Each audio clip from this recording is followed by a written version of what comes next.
Good morning मेरे प्यारे बच्चों। प्यारे बच्चों, हमारा आज का अध्याय है 1 रुपया, जो कि हमारी पाठ्य पुस्तक में से पाठ 2 में से लिया गया है। 1 रुपया। प्यारे बच्चों, 1 रुपया तो आपने सबने देखा ही होगा और खर्च भी किया होगा, है ना। तो अब हमारी पाठ्य पुस्तक में से जो पाठ 2 है 1 रुपया, उसके ऊपर हम थोड़ा बातचीत करते हैं। जरा ध्यान से सुनो।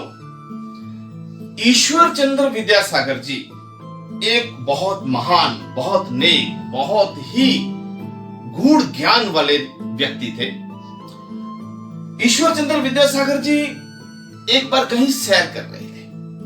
जब वो सैर कर रहे थे तो एक बालक उनके पास आया और उनसे 1 पैसे के लिए भीख मांगने लगा। जब 1 पैसे की भीख मांग रहा था तो विद्यासागर जी उसकी तरफ बड़े ध्यान से निहार रहे थे, बड़े हैरानी से देख रहे थे और उन्होंने उस बालक से पूछा, अरे अगर मैं तुम्हें 1 पैसे के स्थान पर 1 रुपया दूं तो वो बच्चा भी बड़ा हैरान हुआ। वो बालक बहुत हैरान हुआ। उसने कहा कि 1 रुपया मिलने वाला है, तो वो अंदर ही अंदर खुश भी हुआ।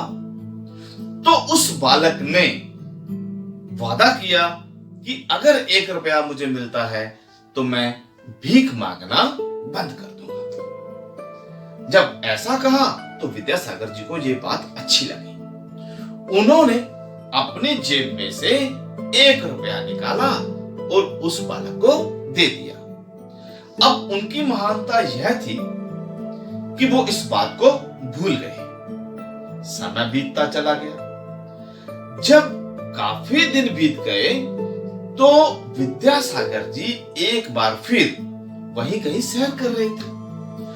तो वही लड़का दौड़ता हुआ आया और विद्यासागर जी के चरणों में प्रणाम करने लगा। विद्यासागर जी ने उसे पहचाना नहीं और कहा, अरे भाई, ये क्या कर रहे हो और कौन हो आप? इतने में उसी बालक ने कहा कि श्रीमान, मैं वही बालक हूं जिसे आपने 1 रुपया दिया था। उस 1 रुपए से मैंने फलों की रेहड़ी लगाई और अब बाजार में मेरी फलों की दुकान है।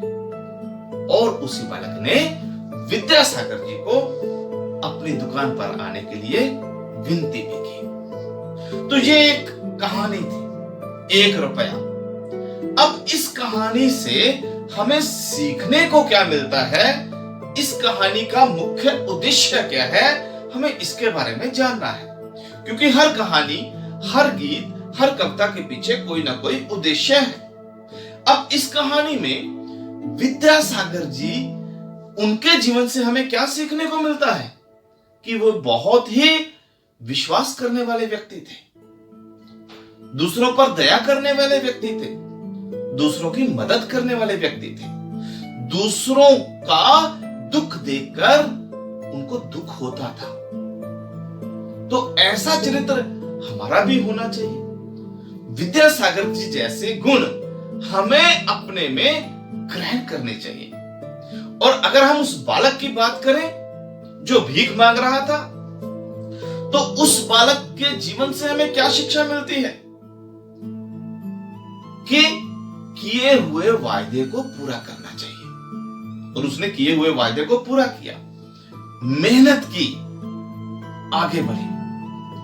तो ऐसा ही जीवन हमारा भी हो जिसमें विश्वास, मेहनत, प्रेम, भाव। और देखो कैसा चरित्र है उस बालक का कि काम करने के बाद जब उसकी दुकान बनती है, उसमें कुछ ऐसी चीज नहीं आई जिससे वो विद्यासागर जी से दूर हटे। उसने विनम्र होकर एक बार फिर विद्यासागर जी के चरणों में प्रणाम किया। तो हमें ऐसा ही बनना है बच्चों। धन्यवाद।